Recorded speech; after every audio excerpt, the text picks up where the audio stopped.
Hi, I'm Sarah from The Upcoming. A real pleasure to be with you here at the 81st Venice Film Festival.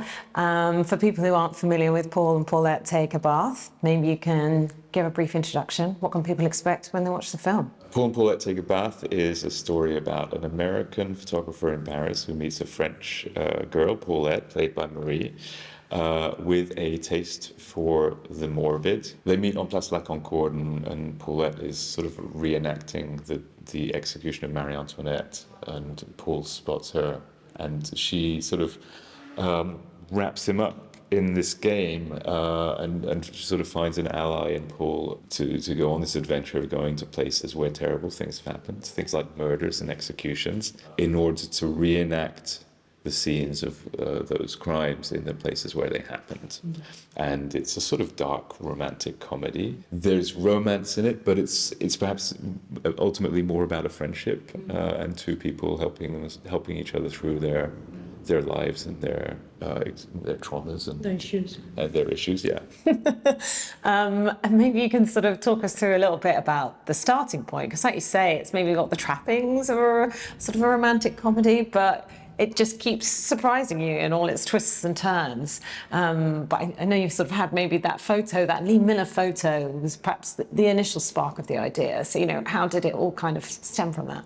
I saw a photograph on a friend's Facebook feed of the said friend doing a selfie in Winston Churchill's bathtub, which struck me, and of course that reminded me of this Lee Miller photograph that was taken on the day that Hitler committed suicide. He was in Berlin, she was in his apartment in Munich, and that photo really disturbed me, fascinated me. Why would you take that photograph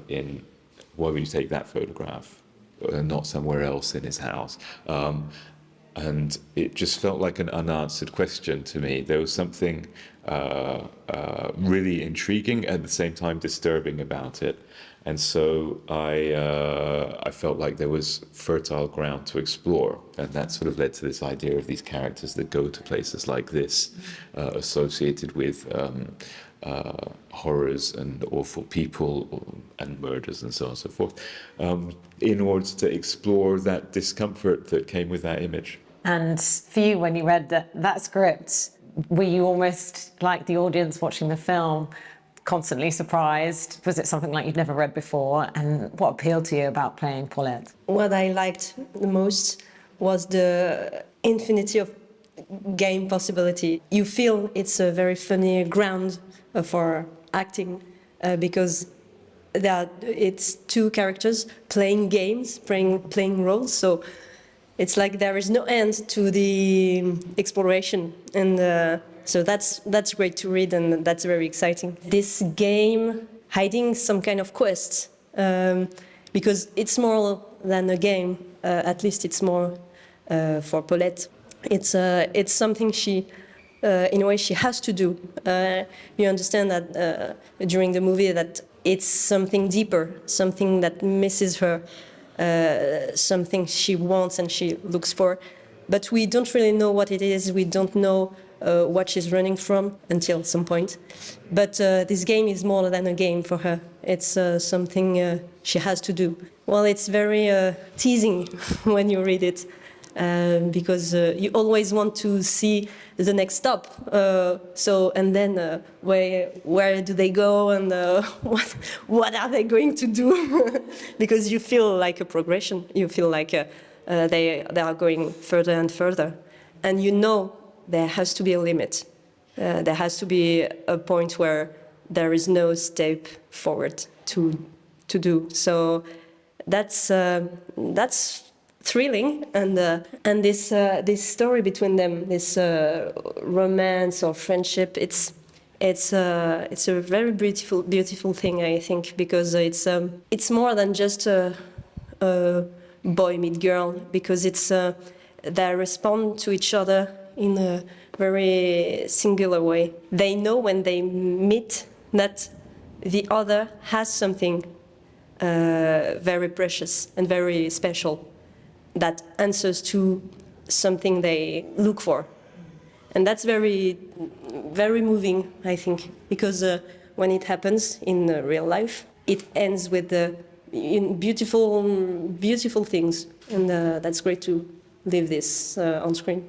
And what was it like working with Jeremy on that kind of really complex, layered dynamic between the two of them? And there's this constant sort of push-pull, and he's kind of yearning after her, and you can't quite work out her feelings. Obviously, it all sort of becomes slightly clearer as the film goes on, but it must have been fun to play that. Something that's not such a straightforward relationship we see on screen very often. What is great is to be allowed to spend so much time with someone in work and in screen.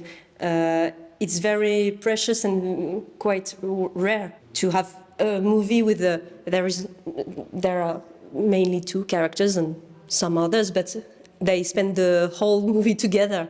It's so great to spend so much time with someone and to be able to experience so many things. And I think you don't have this luck in every movie. When well, Jeremy is a fantastic actor, and what is great is to feel you are listened so carefully. You can do anything, he will find the answer.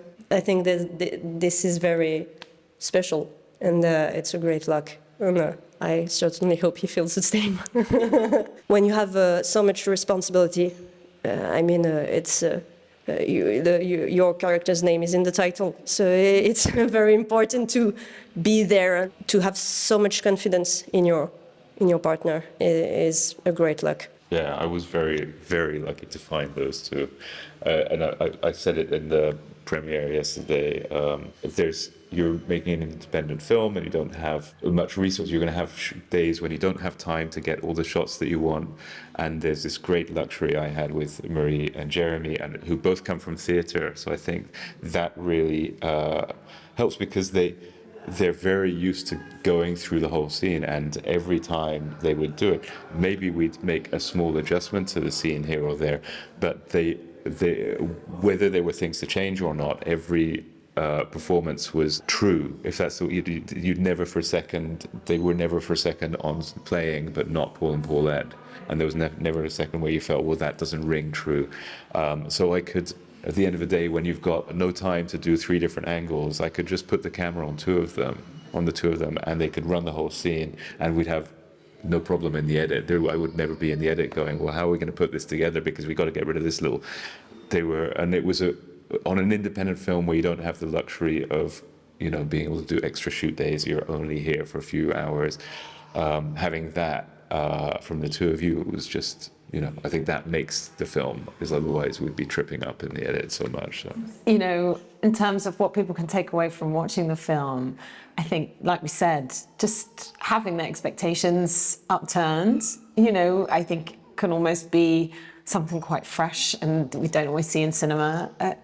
So I guess there's that element of it. But, what do you think some of the themes are that it explores, and what, are kind of our fascination with crimes of the past and with things that are morbid, and where is that line? Obviously they're pushing it as the film goes on, and where is that line of going too far? So what do you think the takeaways might be? Well, this was, I'm fascinated what the takeaways might be, and it was sort of the experiment I had in my mind when I wrote the script, was if I knew that if we started with Marie Antoinette's execution, it's a symbol, we all know her, we all know the character. Where we finish, which is very close to today, I knew that there was a point when they're going to cross the line for the audience, but I didn't know where it would be. My theory is that different people will react differently, and for some people it would be when they go to the Lee Miller, Hitler's bathroom. My theory was that I think some people, they'll get to Hitler's apartment and they'll go, oh, they've gone too far. But other people will still be carried up in it, and it will be later on when they come back to Paris and to things, more recent events. And so that was the experiment for me, and it's one of the things I love about cinema, is every audience member brings their own story to it and takes something else from it.